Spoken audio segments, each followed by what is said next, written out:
I'm here to troll your live because I love you so much. Oh, where's Ty? Boom. Go live with Ty. Waiting for Ty Barnett. Hey. Hey, Right. hold on. I need tissue. Hold on. I am at that age where I always gotta have tissue. Hilarious.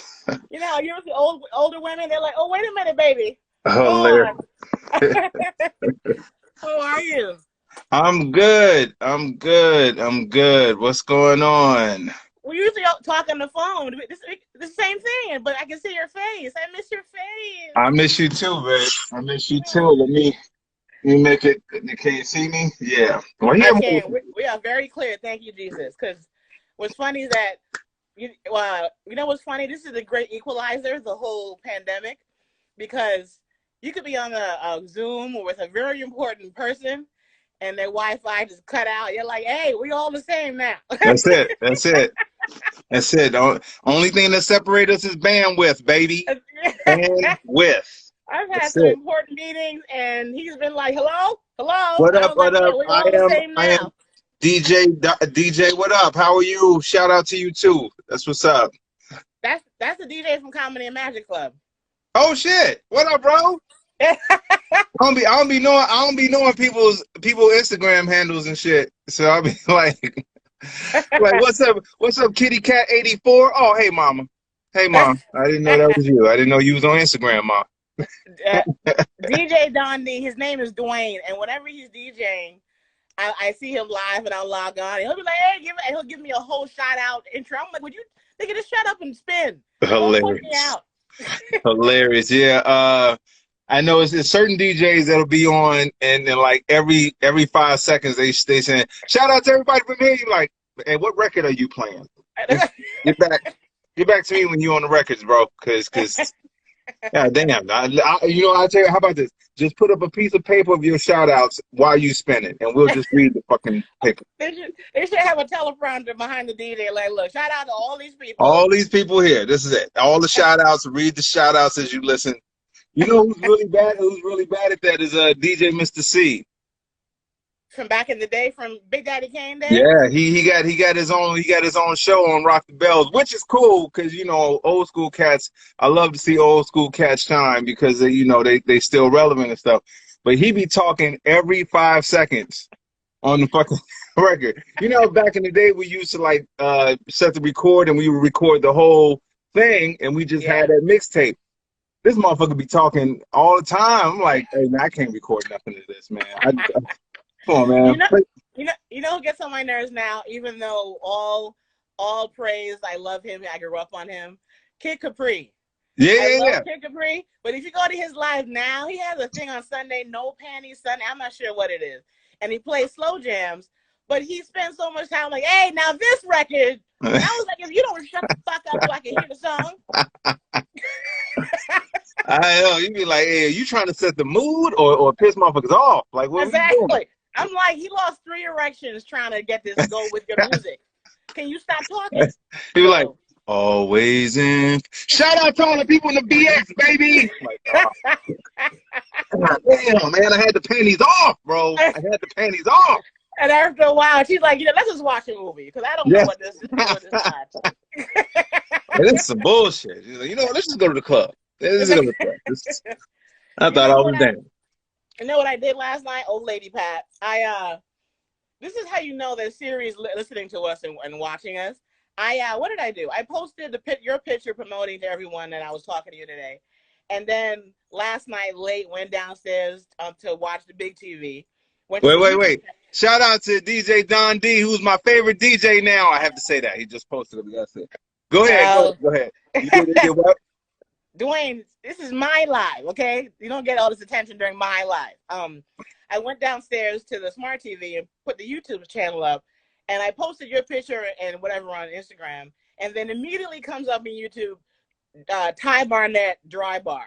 I'm like, I didn't ask you for his dry bar set. What the fuck type of demons You know what? Wow. And I'm like, how all of a sudden why you think I want to see his dry bar? So I ain't never Man, seen it. it I is. probably should watch it, but you got some nerve. So they I they watched it. they it's weird because you drive by places and like, oh man, you know what? I haven't eaten an In-N-Out burger, and then you look at your phone and be like, hey, stop right now. I'm like, what? I just said it. I just thought. I honestly, I didn't even say the words. I just thought about In-N-Out burger, Yeah. and it just popped up on my phone. So it's And it's, I it's a little love creepy. you did your. I know, of course, when you see a lot of comments getting stuff, well, me, I'm like, dry bar, what's that? I want to do it. Who books that? And then was it at Wise Guys? Where did you shoot yours? Yeah, shot mine in Provo, Utah, which is Wow. Provo, Utah. It was perfect for some of your material. And I watched your whole set. Audience, of course, is very white, but Yeah. for you and for me, like that doesn't make a difference. Like No. you, what's funny is that people don't assume that I could be clean, although I'm usually a clean person. I'm not out there like, motherfuckers, put your hands in. I don't talk like that all the time. And your set was so clean and so crisp, and it reminded me of the time that I met before I actually met you. Like that tie last night reminded me of when I saw you on Last Comic Standing years ago, Oh and you wow, were thank you. wearing your hat backwards. You had two gigantic Kevin Garnett diamond stud earrings in your ear. You know, when you were the other tie. You were the other tie back then. And I was wearing the big Steve Harvey pants. That's every time I see that footage, I be looking like, God, no one stopped me. Not one person. Not one person said, hey man, them pants a little bit too big for you, bro. And you did that set of dry bar the way I remember you did it at Last Comic. Like, what if you had to say like what one difference was? And I know it's a long time ago.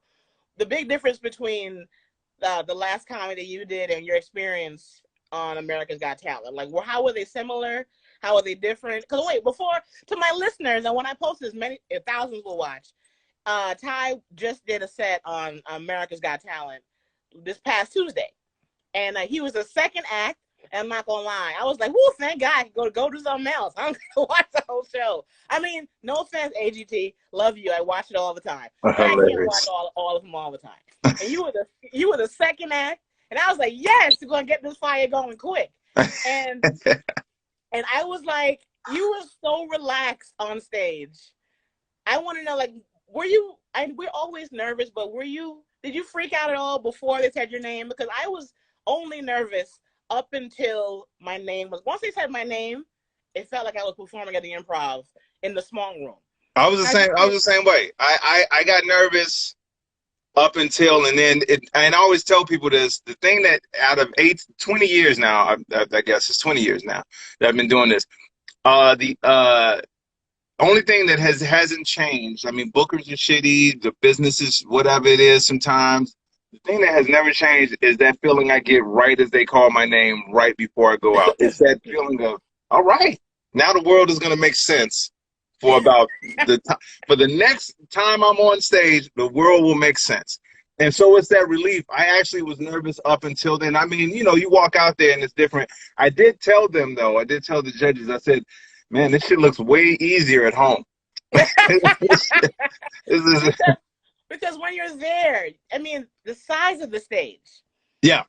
And I felt like, I still get nervous. Somebody asked me this the other day. It is like, yeah, the nerves never go, but it's always, it's anxious. Like, I'm anxious to go do it now. And then when they call your name and you're out there and like, yeah, you get the same feeling. And we talked about this before. It's like, there's a feeling that you get right when they say, come on out. And you're like, all right, let's go do this. Yeah. And that's what I felt. It was more of that. And then what you, and it's so funny, what you guys saw, and you know this, they edit stuff differently.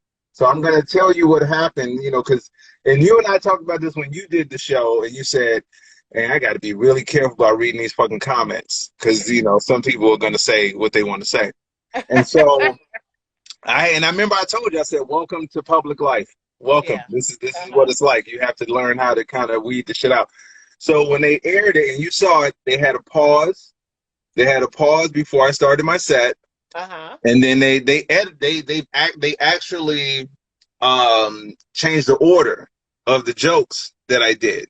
That wasn't the first joke that they showed. Was not the first joke that I know. Oh, they changed the whole set around. They changed it, and so much so that when I'm watching it, I said, "Oh man, they took out my first joke. That's strange."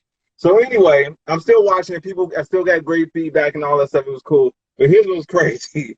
I go to my website, comediantybarnett.com. Go to the website because I get, you can email me directly on the website.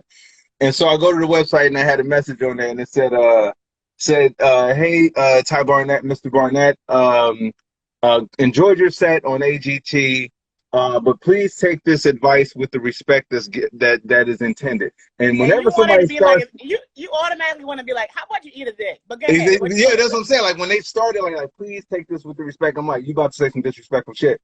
But it is neither here nor there. So, but they said, when performing on AGT, get to the punchline quicker. And here's the thing. And again, this is where I say I have to be very diplomatic in this because this person doesn't know. He doesn't know me.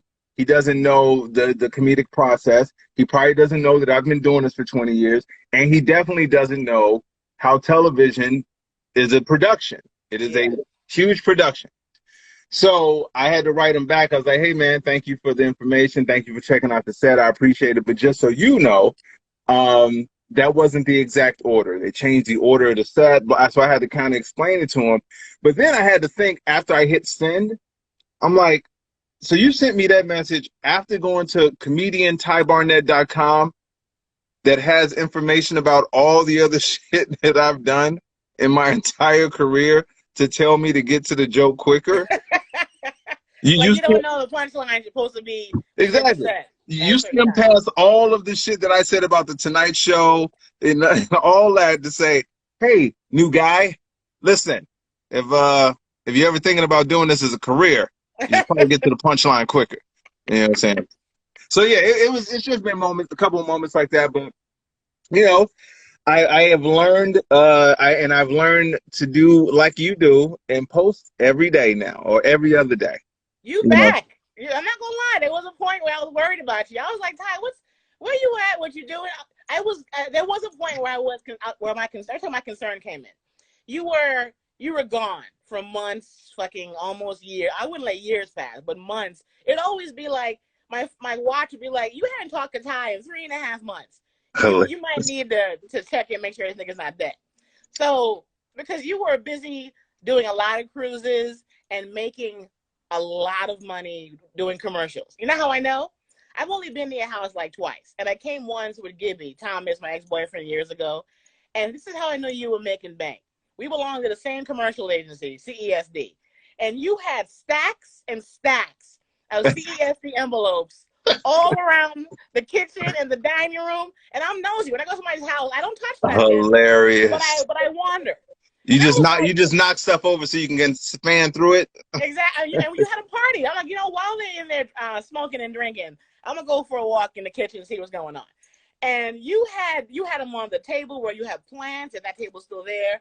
And I was like, look, I get a few of them, but you had like stacks that you had like rubber bands, like an old man rubber band wrapped around.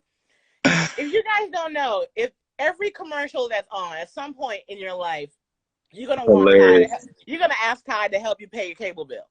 That's how much he'd be on in the commercials at the show over and over. And I know your voice. So I'd be in the next room, and I'd be like, "God damn, again? That's another one."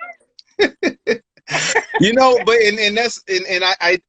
I did for a while just kind of like not disappear, but we a long ass break because you told me all the frustrations you were having, and me being another point to the people watching. There are only a few comics that would talk me off a ledge. Like Kim Whitley, David Arnold. David has taken me to breakfast only because he knew that I was about to jump out the window of a moving car. You and I have sat and had lunch like once every 2 months, and we would sit and talk about stand-up comedy for 3 hours. We would talk about nothing else. Our relationships, our families, nothing. You know how hard it is to find somebody who can obsessively talk about that one topic? I appreciate you, Drago. Huh? No, someone said compliment, so I appreciate that. Go ahead. Yeah. So I got worried about you because you were like, look, these clubs ain't paying me what I deserve. I'm not touring to. I've been, you know, you were like, Jackie, you are the newbie. I've been doing this since the beginning of time. Like, I was ready to turn up. We had a feature for you in San Diego, and we were done. And I was like, where are we going next? Where's the turn up? And you were like, we finished. We're done. Hey, you know what's crazy is I was that person years ago when I would go on the road with a headliner who was having a headliner at the time. And, you know, the set is over with. So for me, I'm like, I ain't never been to this city before. Let's go. Let's go kick it. And I remember doing that. I forgot the city, but I was super excited after the show. I had a great set. It was fun. You know, you're getting props and all that shit. I was like, yo, so where we going? And the headliner was like, I'm going back to the hotel. So I was like, what are you talking about? We only here for a couple of days. And I think after a while, when I got, you know, when you're in the business for a while, you realize that, you know, you can only drink so much, you can only party so much. And I always, and I still love this about you. Your enthusiasm about this reminds me of me when I started in this, in the love of just the whole experience of performing, the not just the stage, but the process. And that's what I loved about talking to you. You reminded me of talking to myself when I was younger in this. And that's why I didn't ever want to take that from you. I always wanted to experience that. Go to tour, go see as many places as you can, just so you can understand what comes with this. But remember, I would also tell you, like, we're going to have a different conversation a few years from now. How many years? Every time we talk, you give me the same story. That's like, right. Jackie, remember, I was telling you, and you were like, blah, blah, old nigga. That's right. I'm happy. I love it. You were like, you happy now. That's right. Shit, I remember we talked about money, and I told you what a club tried to offer me, and I said, I can't fuck with that. I said, I look at my resume. And remember, I told you, I said, you have to believe in yourself more and know your value, because if you don't know your value, these motherfuckers definitely ain't gonna give it to you. So we had that conversation. I remember you telling me specifically, like, nigga, just take the gig. Just take the gig. It's stage time. I said, because I'm at home doing nothing. I'm like, can I take the gig? Yeah, see? Now fast forward to a few television appearances from you and the conversation we have, and Jackie says, shit, these motherfuckers offering me this, and I'm like, I ain't getting out the house for that. And I'm like, interesting conversation. I sent you a whole communication via text, and you were like, you don't want to do it? I was like, are you crazy? I was on America's Got Talent. That's right. And they want to offer me it was a casino in California, wanted to give me $800 for, like, I don't know, 5 shows. And I was like, dude, that's not even enough for a newbie. That's disrespectful. Exactly. And that's why I told you, I mean, that's why for a while I kind of stopped. I wasn't really, you know, I never stopped performing. Like, that shit was always happening. It just was, I stopped the process of trying to go through, because I didn't have an agent or a manager. I just had my commercial agent. And that was it for like 2 or 3 years. That's all I had. I had no other representation. And then after a while, I started seeing people getting these, you know, these roles, these guest starring roles. I'm like, shit, I should at least be in the mix. You know what I'm saying? So that's when I started trying to find representation again. But after, you know, for a few years, I'm like, I'm making enough money. My kids is eating. I'm cool. I'm like, fuck these motherfuckers. So I ain't really think about them. But the stand-up was always there, you know. And I shout out to Ali Sadiq. I never see him, so for him to say what's up. Yo, what up? What's up? Yeah, baby? I know, $800 exactly, bro. That's what I'm telling you. This is what's crazy is that when you go to a booker knowing that you know what you're worth, or know that your worth is more than what they're giving you, it's like they turn on you. I remember I told you one time, I said the worst thing that a comedian can have is self-esteem, because it's going to be I mean, for you, it personally is great, but for them, it fucks with them, because they're like, well, wait a minute, what do you mean you're not going to just take that money? It's like, because unless you're going to put on your flyer, a comic is performing, motherfucker, no. If you're going to put Jackie Fabulous from AGT, Arsenio, you gonna put that on there? They ain't putting that on there for you to feel better about yourself. You know what I'm saying? They putting that shit on there, you know, so they can sell tickets. And so if you're trying to sell tickets off of my accomplishments and my credits, then shit, goddamn right, I should be getting more money. You know what I'm saying? So these people don't get it. And it's hard, and sometimes it's hard to explain to a new cat, because in their mind, like you said, like when you started, it's like, take the gig. I ain't doing shit else. Why not? Then you start seeing the money they really can give you, and you're like, oh, wait. When I tell you that the education that I have gotten just by watching, because my whole thing in the last 5 years has been like, okay, this comic, they have a house. I don't understand how they have. Wait, did you see his Mercedes? I watch out for all of that. I'm like, how we got the same job? I don't make enough to pay a Mercedes car note or have a car. And I realized that the longer you do it, the money gets real. I had no idea. I did not know the money got super. I didn't know about door deals. I didn't know that you can take a door deal percentage, sliding scale. And I'm not gonna lie, still confused. I asked my manager, like, what's that mean? Am I gonna go home with this? Yes or no? And you don't realize that until you get popular enough to be like, so-and-so and I have been doing it the same amount of time. We were on the same show together, but she has a house in Atlanta. Her kid's in private school. She drives this car. And I need new tires and can't afford them. So what's going on? I'm confused. Yeah, and but this is why comedians, you don't be afraid. Don't fucking be, especially if you've accomplished this. And that's the thing that's different. I remember one time I was trying to put a press kit together for a club, and I had to I had to update my resume. And I'm updating my resume, and I'm looking at the shit on my resume like, hold the fuck up, man. Yeah. Why I shouldn't even be begging these people to perform. That shouldn't even be a thing, because the credits that I have are the credits that they would pay these other people a ton of money if they had them. Yeah. So I'm like, why would I not get that money? So, and it's not about even being greedy. It's about knowing your worth and knowing what you're bringing to the table. You see what I'm saying? And then if cats don't want to, for some reason, they just don't, they feel scared. They're scared of that. This is why I give this new generation of comics who know social media, I give them a lot of credit, because they're able to, you've been down with us since Hermosa Beach, bro. That's what's up. But this new and no social media, that part of it, yes, that I applaud them for that, because they can cut out the middleman. You know what I'm saying? They can go and book a room and just get the door deal and sell tickets, and they ain't got to go through all of this other shit. So I applaud them for being able to do that, because they know that if they promote the hell out of it, they'll get enough people to come and check out the show. So that part is cool. I will also say to them, no, work on your jokes. But that's a whole nother thing. You know what I'm saying? The business side of it, yeah, they got their shit together. But some of these cats, the new ones, they don't work on the jokes. But that's a whole nother interview. So how have you been spending your time? Like, I know you were doing cruises heavy a while back. Are you afraid to get on a cruise now? Like, what if cruises came back? You know what? I kind of phased myself out even before COVID, just because. Yeah, long before you stopped doing it. Yeah. Yeah, because I just, you know what? And it's always hard to put this in perspective for people who work 9 to 5. That's what's hard. It's convincing. It's telling them that it's like, because you know us, we want to do the show and go home.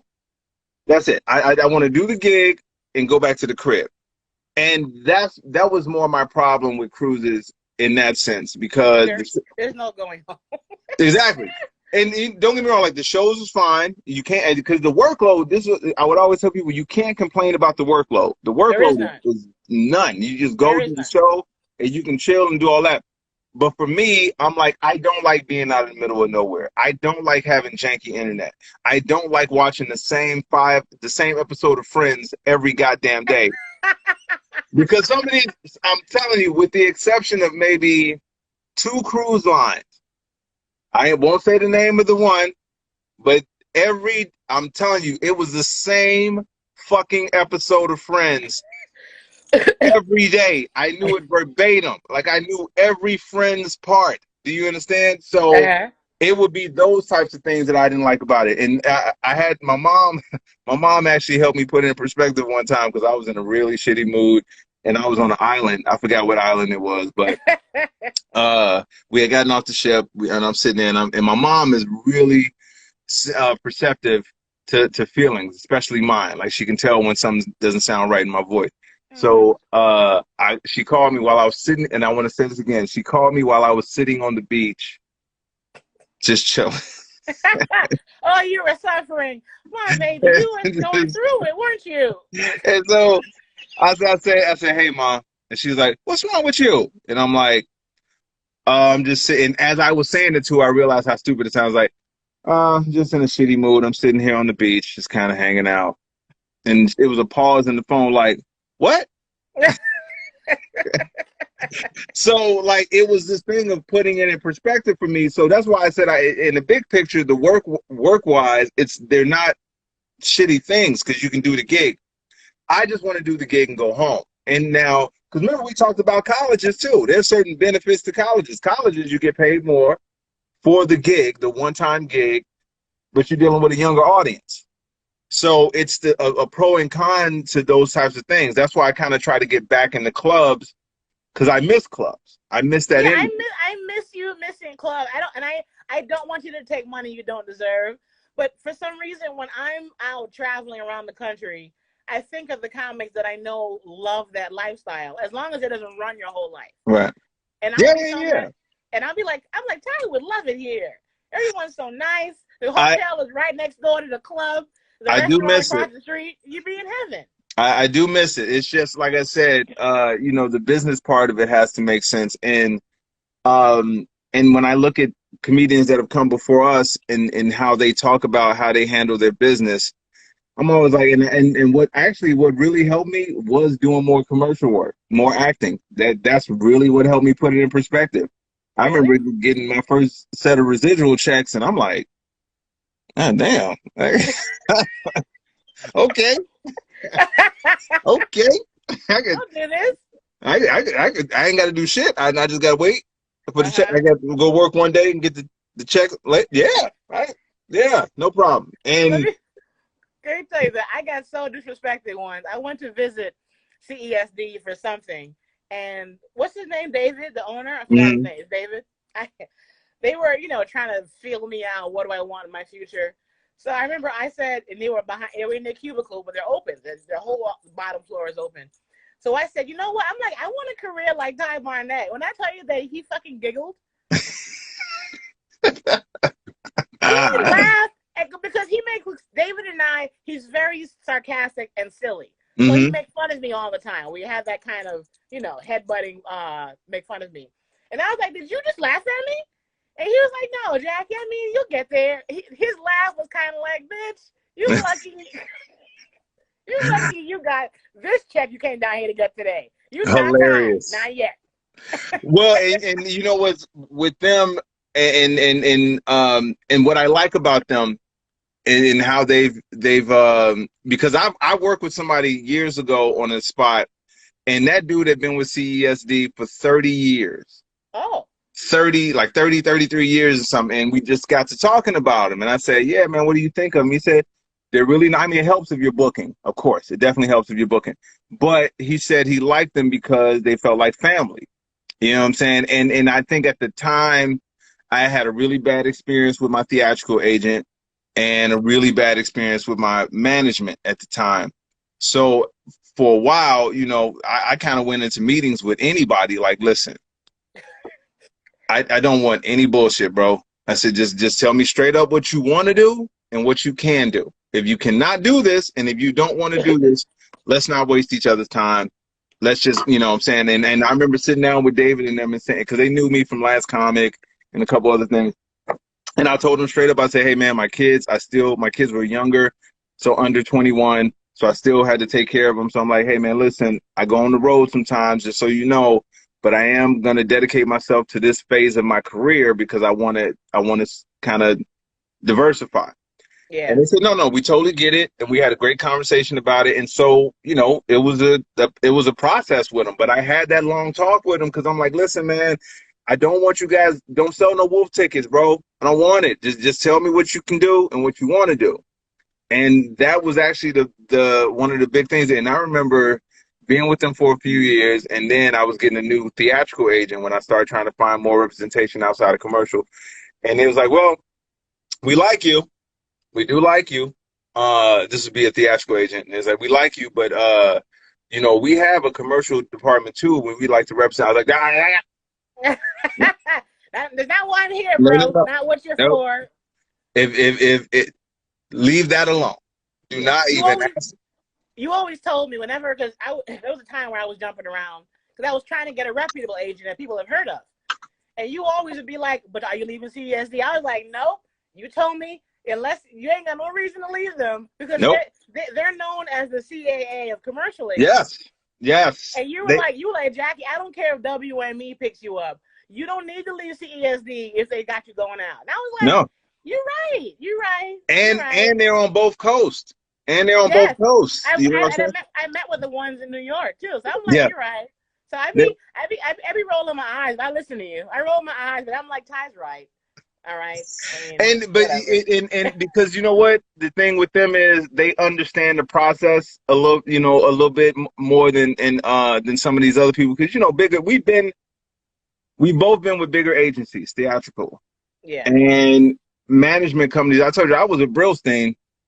And that was the one everybody wanted back in the day. It was some of the worst time in my career. Hi, Rodney Perry. What up, Rodney? What up, bro? How you feeling, man? Oh. It was some of the worst time in my life. Like and you know what's crazy? And this is what's fucked up about this business sometimes, is you don't find out how fucked up somebody is until you're gone from that place.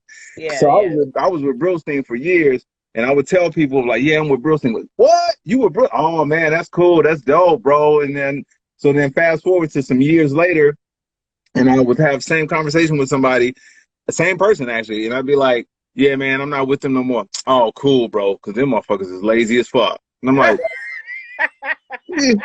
I told you years ago that I with them. So yeah, so with when I found a team of people. And this is what, if it's any young comics watching, I don't know if it's any young comics, I get with a team, and Jackie, you know this because I've seen your posts about the people you with. Get with people that give a fuck about you. You, not just what you do, because it's great that you can tell jokes and you're a great personality and you can that's great. Get with somebody that gives a fuck about you, because that's going to be the difference between them making phone calls, them taking phone calls, them talking you off the ledge when you need to be talked off the ledge. So yeah, that's what was funny is that when the pandemic started, I posted that my agent called me just to talk. That's how I knew that shit was wrong. I was like, well, we're not going back to work for a minute, are we? She just called to kick it. She just called to be like, I was like, what's wrong? She's like, nothing. Just want to know what you're doing. Saying what's up. And I was like, we okay? She goes, I want to know if you okay. Because if you're dead, guess what? Well, I can't rep you if you're gone. So are you thinking about taking your own life? Or how are you doing? You know? And I was like, well, yes to the first question. Second of all, hilarious. I'm gonna be okay. Speaking of absolutely nothing though, but I love the fact that you and I have always had private convos about the things that end up being headline news. I know you've seen the whole Chris D'Elia and these comics being canceled and falling off the face of the earth. There's one thing that you always used to say. You were like, if you were single now and you had hookups, you would be like, you'd make a girl fill out a contract. She'd have to sign right there. You're like, and I need a picture of your front and your back. I'm going to get this notarized. So lay in bed naked. I'll be right back at the notary right next to you. You're like, if you were single, you would not be able to have sex with a clear mind without Nah, she would have to have my dick in her hand and it would have to be a video of her pulling it out and time stamped of when she pulled it out, and she'd have to look in the camera and say, yes, I am pulling his dick out of his pants for sexual pleasure. Like, it would have to be that before. This is what I never, because I never understood this, and I know we both know Chris. We both know Chris, and what I never understood about these cats is the more famous you get, the less shit you can do. That's a fact. I mean, it's not fair. It is what it is. but it's the less you can do. And I would be freaking out. I would be freaking out. And again, if he was doing any kind of freaky shit with adults, nobody really would say things. They'd Nobody, like, well, we'd ask for pointers. Like, oh, you got, that's let me it. see, you got a video? Well, how did that feel? We'd That's ask it. for Oh, what's up, player? Hey, that's it. They'd be like, you're a player, bro. That's what's up. Good for you. It's certain things you just cannot do. And I didn't understand that. So when I started seeing the stories about him and all of that stuff, I'd be like, hey, man, dude, listen. I've been in situations where we're sitting there, we're hanging out, and the mood goes like that. I remember one time I was getting a ride back to the hotel, and the girl kept saying, she's like, oh, I just enjoyed hanging out with you. You're just so nice. In your eyes, I mean, it's something about your eyes. And she just kept staring at me like that and just saying it. And I kid you not, something in the back of my mind said, leave now. And so I got out of the car and I said, thank you very much. I appreciate the ride back to the hotel. You have a good one. Stay in touch. Because in my head, I played out all of that scenario. You have been careful you told me stories about when you weren't even living in LA. And I'm like, you've never been fun. You've been careful like a motherfucker for years. You told me stories about she got naked. I went home. She didn't want me to go home. I went home anyway. You've never put yourself in the position. Nope. I've always been paranoid just because I know I'm not built for prison. So I know. You see this beard? Do you see this? I am not built for prison. I moisturize. I have lotion on my face. I can't take no fucking house-made lotion. I don't know what the fuck that is. So I can't take that chance in my life at all. And I would always tell people, like, even when I was out there, like when I first started and I was really in the clubs and, you know, enjoying being a man in this field. He's like, being a man in this field? Being a man in this field. I said what I would always do because I was so freaked out about this that if I did hang out with somebody, if we did hook up, my thing was always like I would text them right after we finished and be like, hey, I enjoyed hanging out with you. And I would not be able to relax until I got that text back saying I enjoyed myself too. I kid you not. That's how paranoid I would be because I'm like, I don't want there to be any kind of misconstruing of any situation. And I never did anything with drunk people. Stop. I never understood that. You've always had it been like, if she looked like she's having a great time, I don't want to talk to her. Nah, I need you to know everything that's going on. I need you to be very coherent. I need you to be very aware of all this. And so when you're seeing these guys get caught up like this now, there's a part of me that's like, somebody enabled you to do this all of this time. You had a team of people that either didn't say shit and just let it go. And that to me is a dangerous situation, especially when you got power like that, you know, because I just don't understand it. And I posted something on a serious note. I posted something, I think you saw the post last week, that I've never felt unsafe in this business. I've never felt preyed upon in this business. Comedy has always been my sanctuary. That stage has always been where I felt very well, you know, warm and comforted. Green rooms, I love being in green rooms and stuff like that. And to hear these women's stories of what they had to deal with, I was like, fuck. Because I didn't think it was like that because no one has ever made me feel that way. So I feel bad for any, you know, you as well. I feel bad for any woman that has ever felt that, because you know this can be an awesome business, but there's some fucking animals out here that make this shit horrible. Even if they're not animals, I've had like the very, very, very, very veteran male comic, meet me, whether I performed or they've heard about me. Well, actually, no.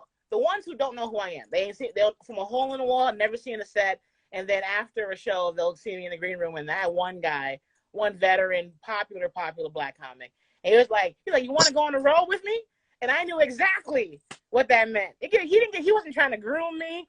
I know what you're talking about. I remember you told me. Yeah. And I was like, no, nigga, I'm good. I'll stay right here in California. I'll never go on the road again.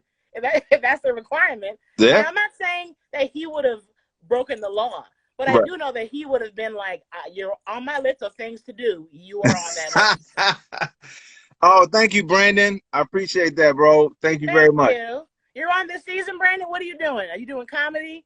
Are you eating fire while jumping out of a cannon? Because it's very diverse over there. Yes, yes, yes.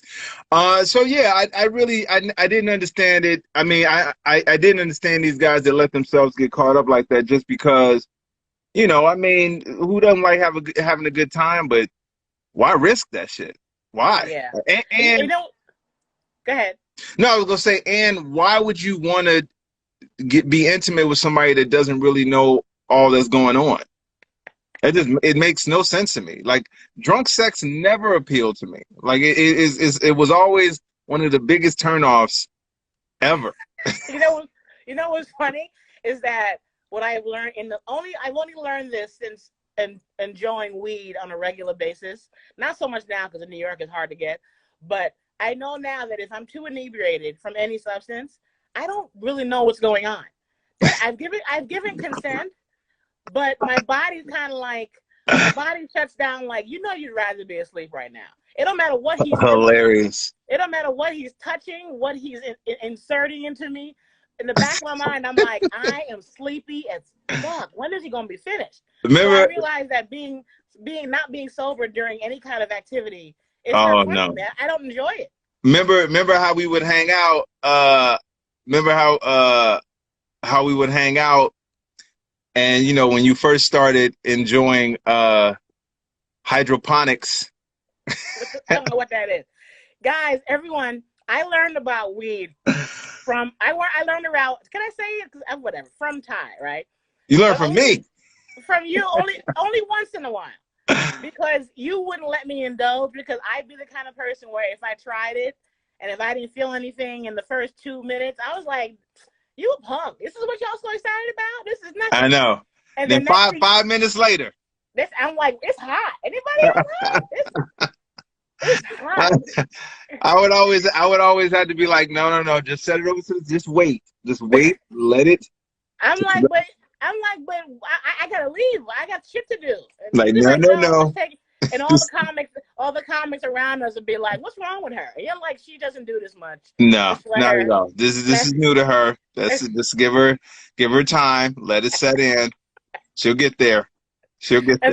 And then next thing you know, the comics are like, "Can you put your shirt back on?" I don't know what's going on with you. I was like, "It's hot." All of a sudden, it's hot. Anybody else hot? Oh my God! And it's even, you know what? It's even less now. Like I do my CBD. I do my CBD more so just because it's just exactly, let it marinate. I do my CBD now just because it's a better kind of relaxing. I don't like being out of it, and it's weird. Don't get me wrong. I keep some on standby just for pandemic emergencies, but I keep a little bit around. But and that's tell you, I finally found a guy out here, Pete, I can't pronounce Pete Debrew with Debro. He's based in the Bronx, black comic or Latino, one of those, you can't tell. But I texted him. I was like, look, I'm back in New York. I don't know how to get it here because in California they pay you in weed out there. Like you can't. That's right. It's falling out the trees like acorns on California. So I'm like, here, I don't know how to get it. So he gave me a guy's number. We text back and forth. I went to go meet him with Craig. And we pulled up some hood neighborhood nearby. But I live in the Bronx. Hoods are everywhere. He's like, I pull up in front of his building. He's like, do me a favor. Can you drive down the block? And I was like, why? And I'm like, oh, okay. He don't want all his neighbors. He didn't want all his neighbors seeing him unloading product. So I drove down the block. And we parked in front of a firehouse. And I had the money in my hand. My intention was to crack the window this much. And put it through the window, like a mail slot, and then have him put it through the window, and then me drive the fuck off. When I tell you, he was like, "Open the door," and this is the pandemic time. He didn't have on no mask. He opened the back door and got in the back seat. Yeah, and gave me and Craig like an orientation / presentation. That's right. Of what he had, what he wanted to sell me. He gave us free samples. In my head, I was like, "Damn, what the fuck? Get the fuck out the car. Here is the money." You ever see there's a Key and Peele sketch of how to do a drug deal, and in the sketch, like the one dude, the Key and Michael Key, he plays the dude that's trying to be all cautious, and he's like, yeah, man, just, I was kind of slided. What you doing, man? What you doing, man? He said, hey, now, I'm going to show you how to do this. Pull the money out, fan it really wide, fan it really wide, right? Now hand it over to me, and he hands him like a brick of stuff. He's like, now here you go. So I'm telling it's crazy because like it's legal here, so you don't really think about it as much.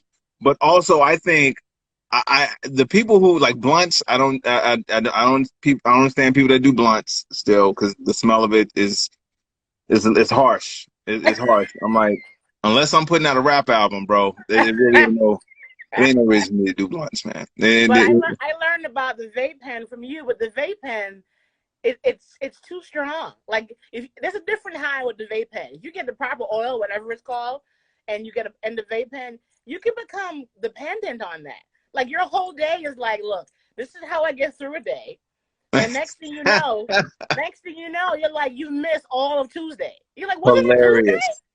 Like, hilarious. Yeah, that's how I am with edibles. That's why I am with the edibles. Edibles I use more so like for my back. Like if my back is hurting, I'm like, all right, if I ain't got to go nowhere and I just got to kind of relax, the edibles help for that. And, they have a higher concentration of CBD. So I'm like, I'm cool with that. But the ones where I remember a comedian friend of mine made some brownies, and he told me, he said, hey, only eat this much. I made them. And I said, I should have known when he said I made them to. And so, needless to say, I did not heed his warning, and it was a really bad experience. So it was a really bad experience. But and like I said, so as I've gotten older, it's been less, and it's really been more like not to get faded. Sometimes when when you say, you know what, fuck it, I'm just going all out. And I got nothing to do. I'm gonna give this day up to God and to this. I don't like being there anymore, which is weird. Like it was a time where when you get certain moods and you feel like, what the fuck is going on in the world, and then after a while I'm like, nah, I just need to take the edge off. That's all. I just want to make sure I don't kill anybody. That's all. That's all. I'm not gonna lie, appreciate that, Galaxy girl. Thank you. Actually, before we go, because I gotta go soon. Tell the because I'm gonna post it on YouTube and on IG. Tell everybody that what year were you on Last Comic Standing? Because people are gonna look you up. You need to be aware that you're gonna be Googled like a motherfucker now. Oh, you know what? It's been people that have Googled, like if you go Google Ty Barnett, it's like the first thing that comes up, and it's a trip because you got relatives that are like, so what's going on with you? I'm like, nothing. I'm still the same crib. Just did an episode, maybe a couple more. Don't know yet. So they're like, saw you on the Google. Saw me on the Google. Wait,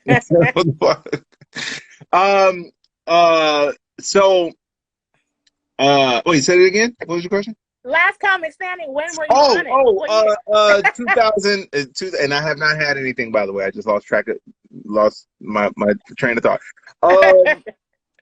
2006, I believe it was. 2006. Yeah, exactly. Same season as Fluffy.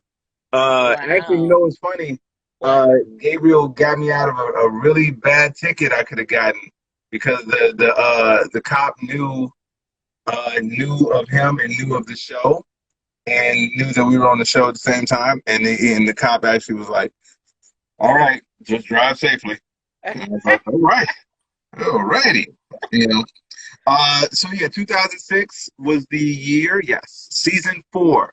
And actually still one of the highest rated seasons of the show, actually. Were you doing the show when they had the whole sequester, stay in the house thing, or that was? Yeah, we were on a ship though. They put us on the Queen Mary, in Long Beach. Yep. They had us on the Queen Mary, and to this day, it's the only time that I can say for sure that I think I felt a spirit. It's a ghost, like a fucking ghost, like a real live ghost. And I like I'll tell you real quick. I know you got to get out of here, but so at the time I had her, they put you in rooms because it's a show and they want to see how you guys interact. But my roommate had gotten eliminated from the show, so it was just me in that room. And it was pitch black in the room, dark as fuck. And I'm trying to sleep, and I got my eyes closed, and I'm telling you, this close. Felt like something was this close to my face, and it was cold. It was really cold, and it was the only time in my life that I was too scared to open my eyes. I kid you not. I was like, I don't know what the fuck is gonna be there. I am not taking that chance. So yeah, that was the only time. But yeah, the Queen Mary. What if it was prior? I know, right? He was like, nigga, I'm trying to tell you something. You love Brian. What if that was him? Like, hey, nigga, good job. I know, right? I know. I should have listened. But you see, by the way, you see, I got him there, and I got him over here too. I bought a poster for Beverly Hills Cop, the first one, and it's on my. I want for my birthday. Hilarious, Matt. For my birthday, I bought a Beverly Hills Cop, a movie poster, and my dream. I'm gonna try and figure out how. I want to ask Eddie to sign it.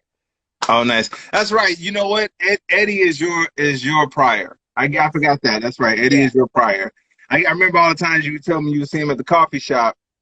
And I would vomit in my mouth a little bit. I throw up in my mouth a little bit. I'd be like, he's over there. I wouldn't fuck with him when he was with his girlfriend or family. Right. But when he came alone, I'm like, Jackie, he alone. Stop being a pussy. You got your shirt on. I'm a comedian too. If on my deathbed, I would bet money that he knows it's the black girl from the coffee shop.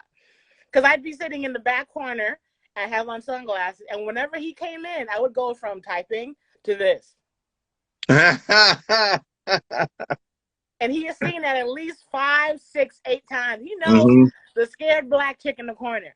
And if I had to be a little bit arrogant, because of AGT, and I hear he watches stand up, and Arsenio is actually a friend, he probably has heard of me. That is beyond arrogant, Jesus. Nah, hey, I'm a human being. There's nothing wrong with that. And I told you, it's somebody that I follow Jamel Hill on Twitter, and I'm not gonna lie, I be posting on her, her political stuff. I do a lot of that.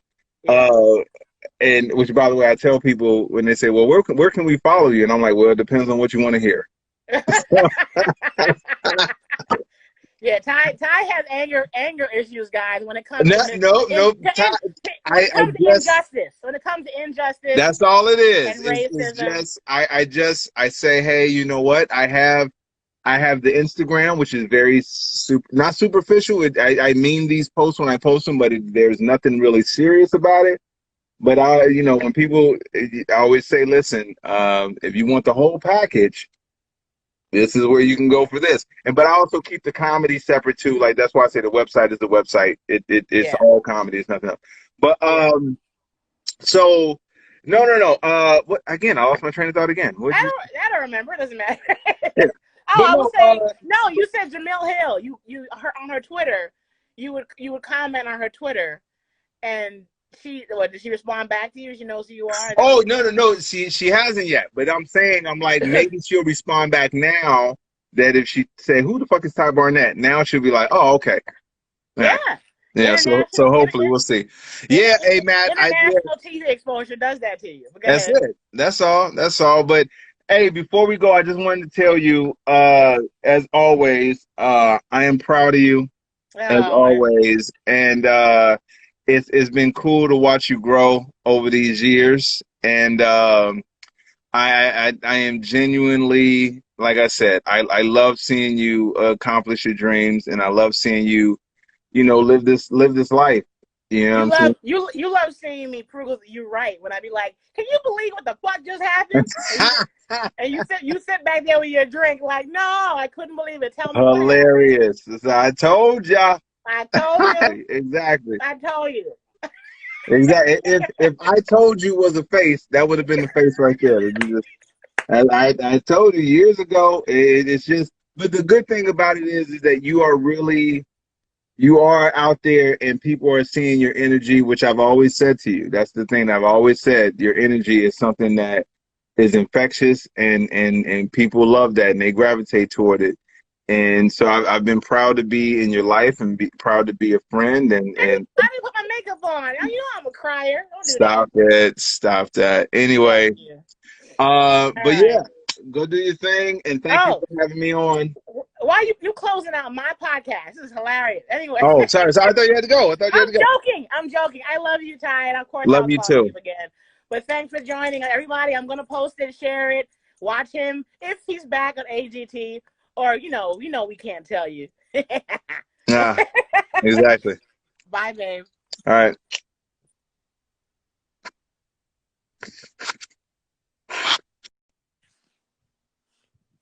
All right, guys. I'm gonna end it. Thanks for watching. Black Lives Matter.